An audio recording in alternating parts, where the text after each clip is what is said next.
Greetings, my friends. Welcome, welcome, welcome to the Let's Get Gritty podcast with Dr. India White. I am so thrilled to be here with you guys tonight. Now, listen, I am so thrilled about the guest that we have today. This is truly a rock star, part of my TEDx family. And before I bring this amazing individual on the show, I'm going to make some announcements to you guys. I hope you've been having a wonderful week. I hope that you've been winning in life. I hope that you're fulfilling your purpose.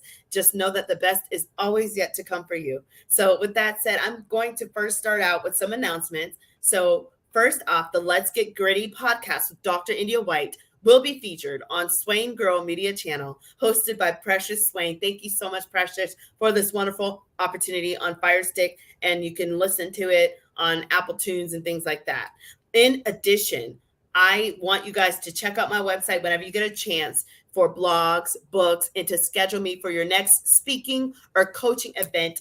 If you want to talk about women empowerment, if you want to talk about math, education, equity, if you want to talk about different things, business, whatever, let's make it happen together. Okay. Now, I also want to give you the opportunity to follow me on social media because we've got some connecting to do. We've got some ideas to share. We need to partner. We need to help each other. So here I am. Okay. So Facebook, you can reach me at Miss India White. LinkedIn is The India White. That's THEINDIAWHITE. Twitter is Indie Speak and Teach. That's INDISP as in Paul, EAK, the letter N in the word teach. And Instagram is Indie238. And my YouTube channel, please like and subscribe. I am still developing content for you guys. I'm super excited about it. That is India White 123. Okay, so with that said, guys, I am so thrilled to bring on my next guest, which I met this amazing young man at the TEDx event. He also was in the room and he was a TEDxer. And when I say I was in awe as I heard this man speak, and I just knew, okay, me and this guy, we got to stay connected for life because he's just working with just some awesomeness. And I just need to be a part of this. So with that said, I am so thankful and honored to bring on to this platform TEDx speaker, prosecutor, and a motivator in his own right. That is Wesam Shahed. So delighted to see you, Wesam. How are you? Hi, Dr. India. It's great to be on this podcast with you with your amazing energy. Thank you so much for having me. And hello, everyone. Hey, so we are so excited. Now, Wesam, they might not know what you do. They might not know a lot about your profession, whatever. So tell us a little bit about yourself. Yeah, absolutely. And hello, everyone. My name is Wesam Shahed, and I'm an assistant state's attorney at the Cook County State's Attorney's Office. In English, that means a prosecutor in Chicago. So the Cook County State's Attorney's Office is actually the second largest prosecutor's office in the whole nation. Wow. Here in the United States. Amazing. So there's about 700 prosecutors and over 1,000 total employees with the staff. And right now, I'm specializing in domestic violence prosecution. So I'm representing and helping victims of domestic violence on a day in, day out. And when I gave the TEDx talk, at the time I was focusing on more of the misdemeanor crimes, batteries, trespasses to land, maybe a criminal trespass to vehicles, thefts, and the retail thefts, all that type of stuff you usually hear on the news. Wow, that's amazing. So you're a prosecutor and you work in domestic violence. And you were able to also speak about this. And I heard your TED Talk and it was amazing. Some of the things you spoke about with domestic violence and things like that. What do you think when you were on that stage and you had to kind of get your point across? There was a lot of grit involved. Talk to us about, for one, what does grit mean to you? And how have you been able to cultivate grit in your area of work? Yeah. And, when we think about grit on the daily basis of these people's lives, whether it is domestic violence or, in the TED Talk, we talked about the story of Chris, this young boy or a young man who is at this crossroads, essentially, has to ask himself, what is the purpose of my life here? What's the end goal? Where am I going, right? And with the story of Chris, and you tie this into grit, he had a choice to make. Easier, perhaps, to let things happen and perhaps enter the system, the criminal justice system as is, or fight hard. In the story of Chris, too much spoilers, and you're more than welcome to watch my TEDx talk to see the ending. He had a decision to make. Do I fight for that graduation day in high school, and bring my grades up? Or do I just let the life be as it is and just keep entering the system as is, right? And, I come across so many defendants each day, and victims too. Every day they have a decision to make. And when we talk about grit, it's my philosophy is grit is not some sort of, oh, I have this one goal and I'm aiming towards this goal and I'm going to show tenacity. In our daily lives, we show grit every day. And that depends on how you want to perceive it. Getting out of bed, going to work, go living your passion, whether it's going to work or, just getting up and seeing your friends and family, going out, right? Right. Having to will to keep moving forward and not just sitting back and just, okay, that's it. I'm just going to go along with the flow. In this case, with the story of Chris or other defendants of just entering the criminal justice system, that's the decision to keep moving forward. That's powerful. And, I think it's powerful that you're talking about your TED Talk now. Wesam, I want to put for our listeners the name of your talk. So what is the name of your TED Talk? Yes, and that is, does justice always require a conviction? Justice? Always.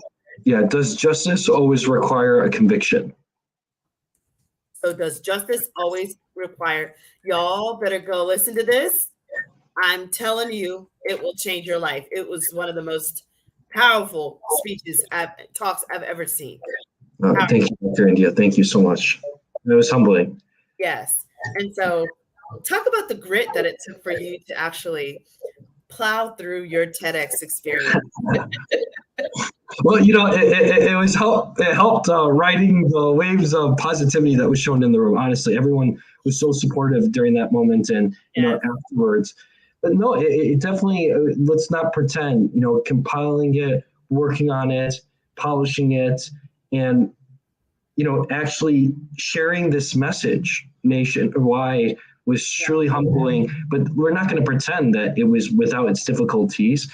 However, something powerful that motivated me was sharing the story of Chris was not just him, that there's a billion other, millions of other Chris's out there, potentially in the future, there could be other individuals who are facing the criminal justice system, right? This overcoming system, and at this crossroads of what they're going to do.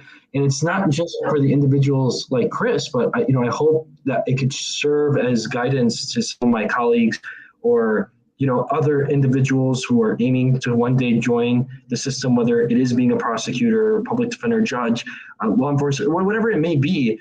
Hopefully this perspective and this idea we're sharing that I spread that day could help guide some people. Beautiful. And it makes me think you're talking about reaching people that have some pretty tough emotions and some people that might feel like they're hopeless. So with that said, how do you use grit to thrive through hopelessness? And what advice would you give to people to do the same? You have to go back to your core, your center. You're in that moment of, if you want to use the word hopelessness, your last leg, where you're I'm a man of faith, and you're essentially pleading to God, to help you during this moment and guide you through this moment. For someone like me, I rely on my faith big time. I'm a practicing Muslim, and I lean hard on my faith during that moment. And not for individuals who may not be religious or, having a duality with it, by all means, lean on your faith, but also go back to your core. Why are you doing this in the first place? Right. Whatever your job was, wherever it was. And, by all means, we can talk about it in the lens of the criminal justice system, but what's your job? Dr. India, a teacher, right? Why did I go to college? Why did I want to get this degree?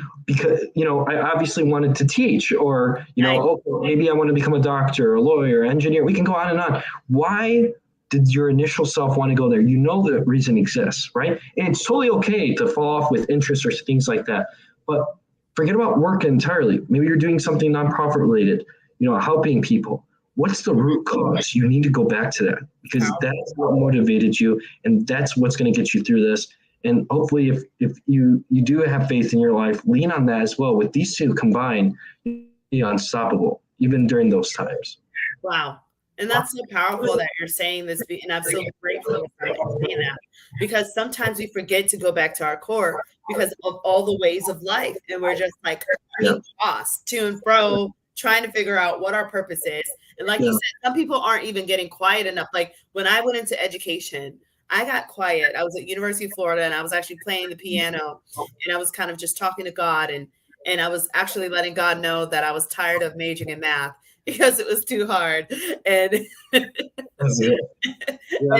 That's why I became a lawyer, by the way, because the math is not my strong suit either. There's no counting in the courtroom. Okay. That's a pretty good point you made. That's a pretty good point you made. But like, I remembered I was sitting there and I'm like thinking and I'm praying and I'm like, I want to drop out. Is this a good time? And it's like, he's like, no, you're going to major in math. You need to teach. I want you to teach. And I heard that. And no, I'm not crazy. I did hear the Almighty talk to me, and I was like, okay, I guess I need to go teach. And now it's beautiful because it's like that one seed of I want you to start in the classroom. Now I get to teach teachers as an author, right? And tell them what I would have done in their shoes. So it's a part of fulfilling that purpose. And I know that you as a lawyer, you went from saying, okay, I want to help justice with this one particular situation, and now you're impacting thousands, millions, you know what I mean? And it's a powerful and a beautiful thing, and you were able to do that through grit. And so I want to now ask you another question. Yeah. When it comes to utilizing grit for success, you're a very successful young man. Okay. You're a prosecutor. You're working at one of the top, prosecuting offices in the nation. You're a TEDx speaker. You're just making impact. You're speaking as a speaker for various organizations, nonprofits, for-profits. People are wanting your message. So when it comes to utilizing grit for your success, what advice would you give to a listener? When you are at a struggling moment, right? And we don't have to go to the extreme of the last question of like hopelessness, right? Right. When you're overcoming challenges, you're facing them head on. Okay, you're questioning, okay, what's the right time? I would truly recommend to anyone to remember you are not alone.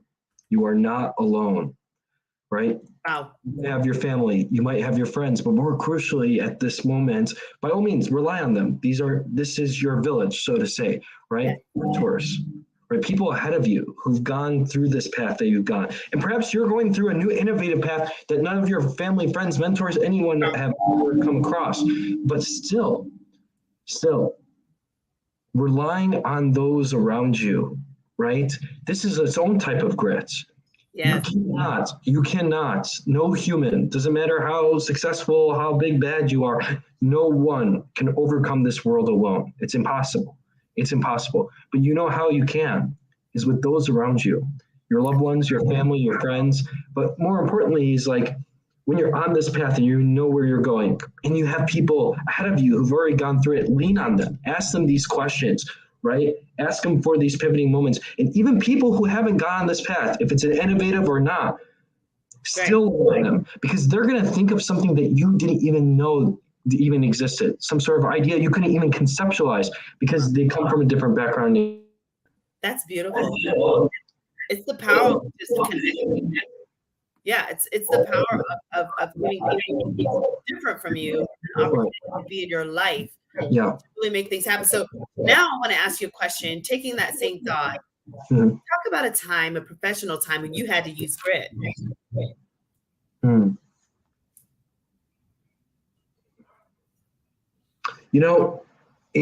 There definitely can be multiple stories, but in my opinion, with my colleagues specifically as well, along with myself, is the everyday, we have these large caseloads.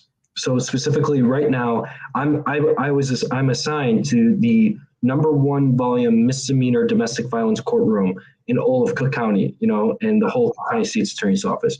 And this isn't just about myself. My colleagues also have these, large volume amount of cases where you have to remind yourself that despite these numbers, every single one of those cases, there's a real person behind that case. Yes. Right? A defendant, someone who's been arrested, a victim, and a family attached to it. Let's say in domestic violence, but even outside domestic violence, pretend someone did a theft, a battery, whatever. There's a story of how those individuals got there. And when you're having these large volumes, it's easy to kind of become like this machine where it becomes robotic. Okay, let me just get through this next case. Let me just get through the next case. Right. And you start rotating, the rotors start moving, and the machine starts going.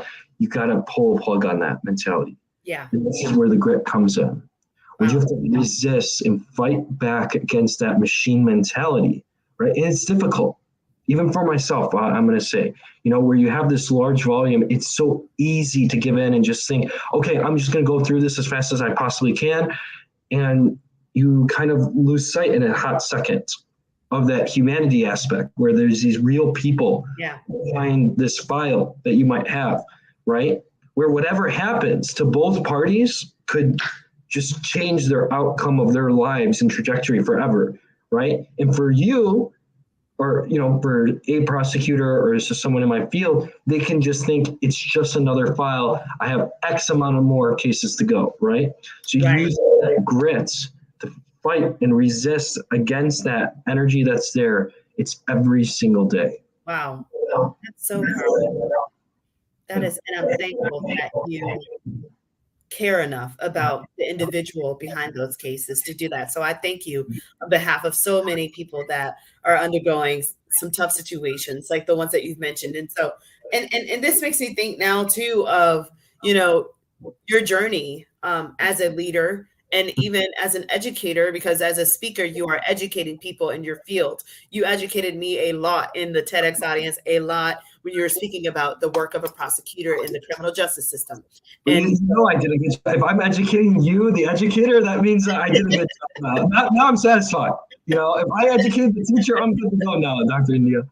You did. So, but it's like when I think of that, it makes me think, tell me now about your journey as an educational leader, as a speaker, and how grit has helped you. So you've been a prosecutor, but I know you just didn't become a prosecutor overnight. Talk to us about this entire journey, how grit helped you, and now as an educator, as a TEDx speaker, how you're able to use that grit to help others. Just to give a little bit of background. So I grew up here in the United States in the Chicagoland area as a Palestinian Muslim. And post 9/11, the conversation within my family of how we approach this world now completely shifted 100%. It wasn't just my family, my friends, and my community as well. And when I was growing up, discrimination, racism, bigotry, we were put in this corner. And I was constantly having to navigate, what does it mean to be me? This Palestinian, this Muslim identity piece here. And it wasn't just me. We were working alongside us together as a community and family and friends. And I came to college and I always thought, okay, 9/11, it's just me. And late high school, college kicked in, and I started noticing that it wasn't just my community, the Black community, the LGBT plus community. There were so many different communities out there that have been marginalized. And I thought to myself that I had to do something about this inequity that exists, right? And you could ask anyone. Ever since I was a little boy, I always knew I wanted to be a lawyer, right? But what's height? Where could I make the biggest difference? Yeah. And a lot of people tell me with my mentality, well, why aren't you a criminal defense attorney? Why aren't you defense minded? Things like that. And there's a lot of great work to be done on both sides. Don't get me wrong. Regarding the grit, I saw this amazing moment in law school, my first year of law school, and I was interning for this judge who was in charge of one of the specialty courts, mental health court, drug court, that I spoke about in my TED Talk. And to give context for those listening, is essentially it's a graduation program where these individuals, instead of getting prosecuted and convicted for said drug crime, they actually go through this extensive treatment process. And at the end of the treatment, their case gets dismissed and they're back on their feet. And just quickly, this moment where I saw this woman, it had been Memorial Day weekend. She had just come back. And she was on her graduation day and she was just bawling and crying. She was so happy. Thanking the judge, she said, I've been a drug addict for 16 years of my life and this program got me clean. And for the first time, my family had ostracized me. They said, you're done, get out, you're out of our lives, you're a drug addict. She said she got to enjoy that barbecue, that Memorial Day barbecue with her family. They invited her in because she got clean. And it was because of that program. And who I saw at the head of that table leading that project was the prosecutor, right? And the judge was sitting among them and everyone else involved. And I said, that's where I can make the biggest difference. That seat right there, because that person was leading that charge. Instead of choosing, okay, we're going to go bring down the hammer of justice. Okay, let's get you the maximum or something like that. There was this aspect, right? Which I'm really proud to say that my office, at the County State's Attorney's Office, takes really well. So tying this in to this education moment is I want to be able to share this, right? I've experienced this personally, these inequities, but I know these alternatives exist that can really change the lives of people and help disenfranchised and discriminated people day in, day out and lift us up, right? I'm not claiming that I have the solution to perfect the system. By all means, I'm just one man. But when we ask the second component, how does grit help me in this moment?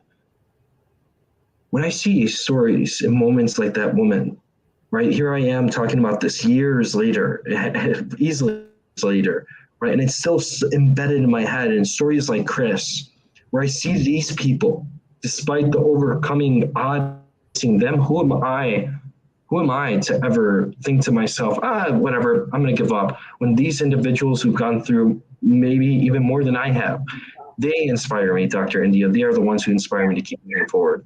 That is so powerful. Wow. And, I want to also thank you. And I'm just going to say this. I respect you highly because you didn't play the victim when you went through injustices yourself, but you actually used that. You recycled all the evil and you used it for good to help people. And so because of that, I wish you nothing but blessings and prosperity in all the work that you do with Wesam. So, with that said, guys, his TED Talk again, it's called Does Justice Always Require a Conviction? And so if you had a message to give to people regarding this TEDx talk that you had, what do you think the main message of this talk would be? People have this idea of prosecution in the criminal system that there's only two cards. You either convict or not guilty and just let them go, possibly, right? And people have this mentality. We either be hard on crime, super hard and super tough, or you're letting all the criminals roam free on the streets. People don't have this middle ground. And what we come to learn about this system is everyone talks about this. It's not perfect, right? It's easy to say that. But when you're on the ground, these people's lives day in, day out, and how they're changing. Stories like Chris, an individual who is at this moment, do we pull this guillotine, right? And go super hard on this, 18-year-old. And now his life is skyrocketed to a different direction or not? Or do we, this mentality, you let him free and now he's going to go steal potentially another car. The message is we're human. All of us are. Wow. We all make mistakes. And we're talking about right now, I can hear someone say, well, I don't make mistakes of making crimes. Maybe I misspell something and that's a type of mistake. And I'm not saying that we should let murderers and our rapists run free on the street. No one is saying that. When we evaluate the system and we're criticizing it and we're looking at people's lives day in, day out, we have to remind ourselves that they are human too. Right. Not even a they. right? People have, oh, they, the criminals. No, it's not a they. It's a we. We're all human, right? So powerful. Yes. We're And all human. And I'm so thankful you're saying that, because I mean, even when you look at, like, celebrities, we put them in this high ceiling of like, oh my God, they're just amazing and they're famous and they're so unique, but they're human. They have yes, moments where they're like, man, I need a coffee right now. I need to go to the restroom right now, or I'm right, not feeling so hot right now, because they're human.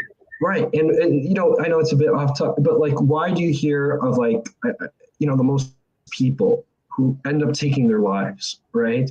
Is because we don't know what's happening on the inside. Right. And, when we talk about the criminal justice system, the inside, the story of Chris, where he has this mother, and we don't have to get too much into it, where she's raising him essentially by herself, right? And him doing the certain actions he may or may have not done, right? Similar with these celebrities that you're talking about, and everyone. Forget about celebrities. Forget about any individual. This is our humanity aspect. Is you don't know, and I'm saying this to everyone in general, not you, Dr. Neil, that we don't know what's going on in the lives of everyone day in, day out, the struggles that they're facing, right? Decisions they're making, right? Right. To a certain extent, we have to have mercy, right? We have to have mercy and understanding, but by all means, staying committed to holding those who deserve and should be held accountable. We hold them accountable, right, for their actions, but understanding that we're human at the same time. This is so powerful. It breaks my heart as an educator when I hear little 13-year-old, 14-year-old males getting arrested and doing long charges, and it just crushes my spirit. Right. Because I think of the mercy element, and I know prosecutors do the best that they can, but it's like, I mean, I'm thankful for the work that you're doing, because it can seem a little bit overwhelming. I mean, when you look at the stats right now, we see that over 2 million students are dropping out of school every year. This is ridiculous, and that's ages 16 to 24. And it's just one of those things, like, what can we do? And I think just having more restorative practices, like the one that, you mentioned in your TEDx talk, is key for this. And so, with that said, I'm going to now talk about also just spirituality, and how have you used TED Talk, maybe, or grit? Talk about a spiritual time when you had to use grit.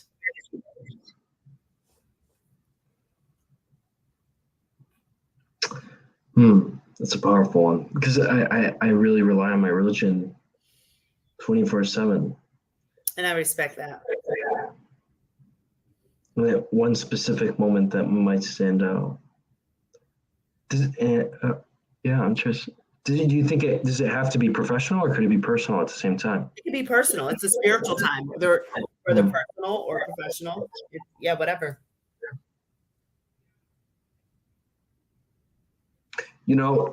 When I was in high school, I leading up, or I would say probably when I was a child, my parents raised me as a practicing Muslim for sure. But, just like any boy, I was in middle school and high school. I wanted to play video games, hang out with friends, be a boy, Like my son.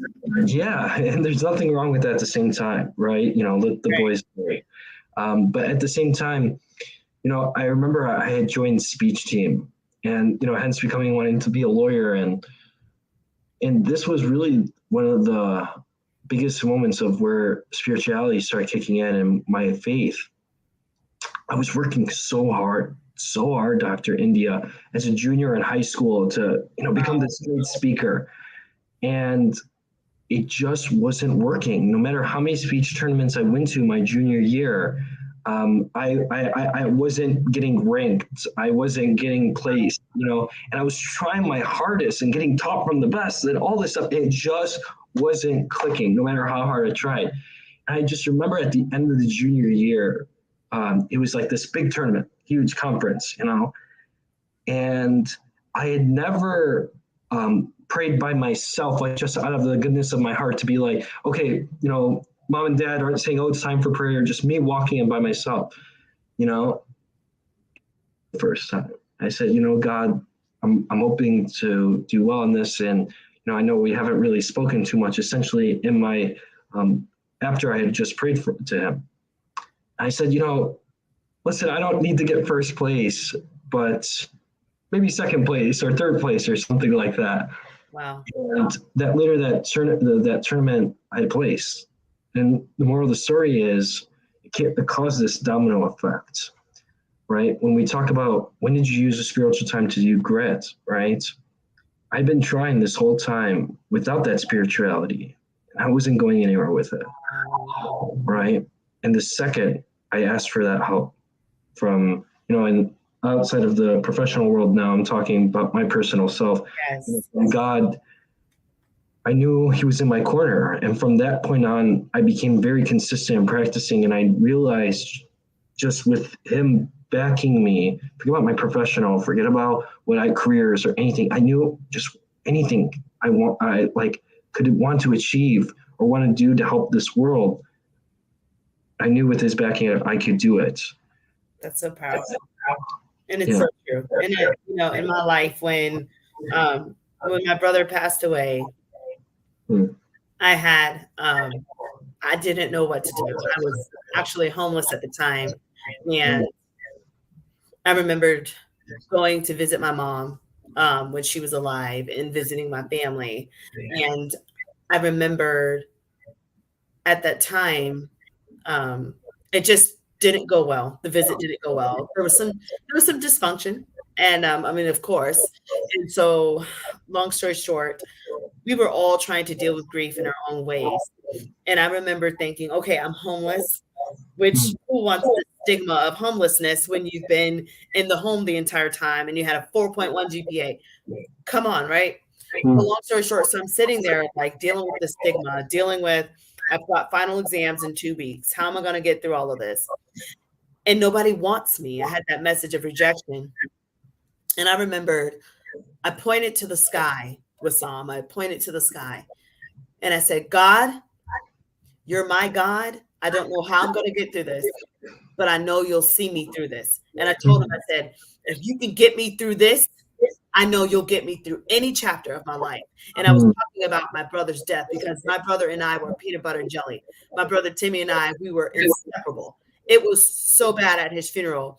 All of his friends, because he was 25, I was 16, all of his friends would come up to me and just hug my neck with tears in their eyes and say, your brother was crazy about you. Your brother was crazy about you. Your brother was crazy about you. Even his girlfriend, your brother was crazy about you. And it was just, I knew I lost a huge part of me and it was in the grave. And I just didn't know how I was going to be able to bounce back. I couldn't even think about it. I had to literally block it out so I could continue to succeed, because if not, I just would have been distraught, and my spiritual time to say, God, I know I don't have all the answers, but I know you'll see me through this. You'll see me through this. And it was almost like that moment I went into covenant with God. Like, I don't care what else I go through. If you get me through this, I know you'll get me through any other chapter of my life. And so I think that when you were talking about just giving God a chance and say, God, listen, I don't need to be all that in a bag of chips. Just put me there. Just somehow rank me, and I'll give you glory. Just let me just be in the top. It's beautiful that you shared that with us about grit and about how God came through once again. So, and Dr. India, I do want to point out, that story is truly humbling, and I'm so sorry for your loss. You're as you said, peanut butter and jelly, like this closeness, that inseparability. I'm sorry to hear about that, but it's inspiring to hear, right? This faith component. Doesn't matter what avenue of challenge we're facing, it's there for us, Yeah. It's inspiring to hear from someone else, right? That it's not just you, and maybe sometimes you think it's just you. So thank you for sharing that message. Oh, thank you. And thank you for sharing the experience of yours. Yeah, well, that's why I'm here. And I think that's why I even do this podcast, to get people like you on it and to lift you guys up, because you're doing such phenomenal work. And, I just remembered the team that got me through, from that moment. And they didn't look like me, it was people from my community, people outside of my community, my teachers. My teachers had the greatest impact. Like Miss Wilson, I'll never forget, it was her class where I found out, it was my math class. I found out my brother died. I had a test on that day. She gave me mercy. And now I was able to major in math because I wanted to be like her. And so, it just goes to show that, when we couple grit with mercy, power happens, things happen to help people. And so thanks for allowing me to share that. And, it is very one of those things that I have to, harbor my emotions, because I could like break down and cry, of course. But I also know that, my brother, is with the Lord. And I know that, he fulfilled his purpose. And one of the things he always did for me, he cultivated grit. He'd always say, India, get straight A's. India, do the best. India, make your haters mad. Just keep being awesome. And he would always just motivate me. He had the brightest smile. He was 6'4". I mean, he'd light up a room.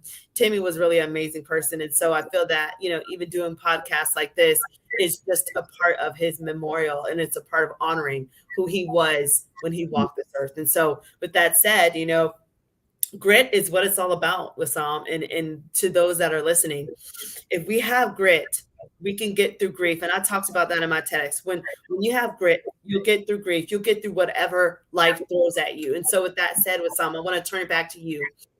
What is one last nugget you want to share with our audience about cultivating grit and using grit to make it happen for their lives?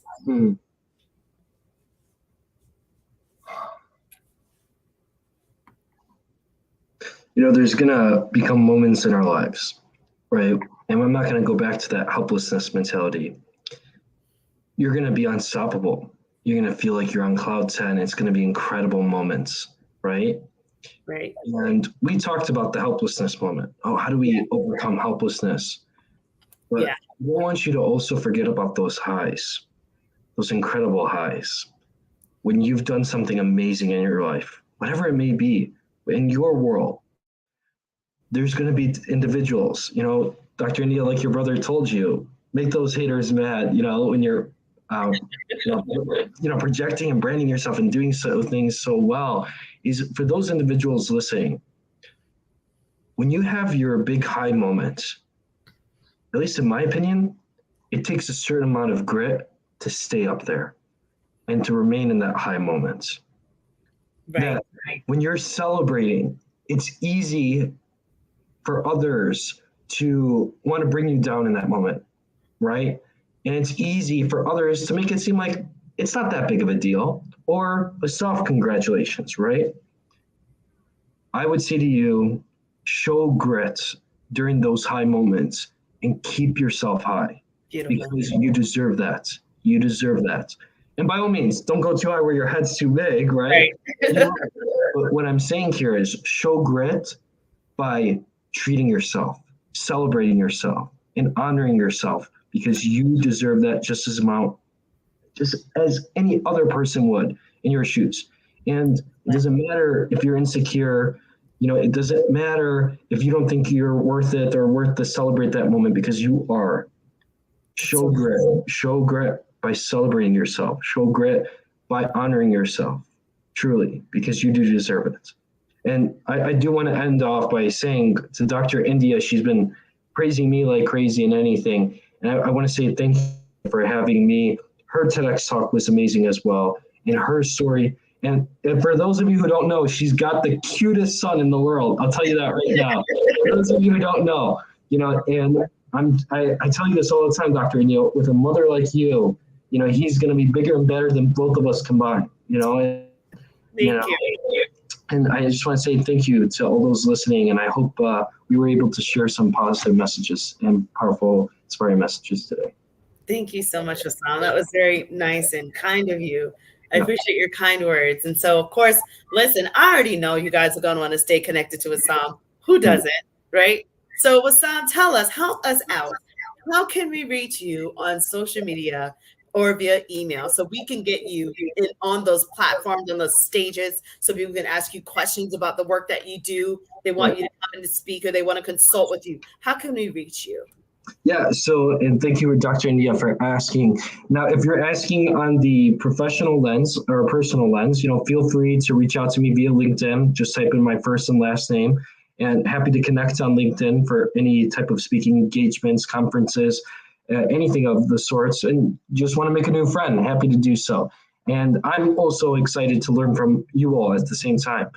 In a personal sense, feel free to reach out via Facebook. I'm not closed-minded about that. But yeah, more than welcome to on Facebook and LinkedIn. And on the more prosecutorial end, feel free to reach out to my office at the Cook County State's Attorney's Office and ask for me. They're well aware of who I am and would easily be able to pull me out of there as well. And you could just reach us at our, literally just Google it, and you'll be able to track us down. Now, how do you spell that though? Wesam, that office name? Yeah, Cook County, so COOK, and then County, COUNTY. State's Attorney's Office. So that's STATE', and Attorney's Office, ATTORNEY, and an office. Now, Cook County? Like I'm a chef, like a chef, a cook. Okay. A cook. Yeah. It's Chicago, guys. He's in Chicago. Yes. Hot off the press. Yeah, Cook County Attorney's Office. Yeah. Get it hot off the press. Yeah. And I do want to thank my office for all the support they've shown up to this point. They really are amazing that they've helped lifted me in this way. And of course, a big thanks to our host today, Dr. India White, and the Let's Get Gritty podcast for having me tonight. Well, thank you again, Wesam. And it's an honor.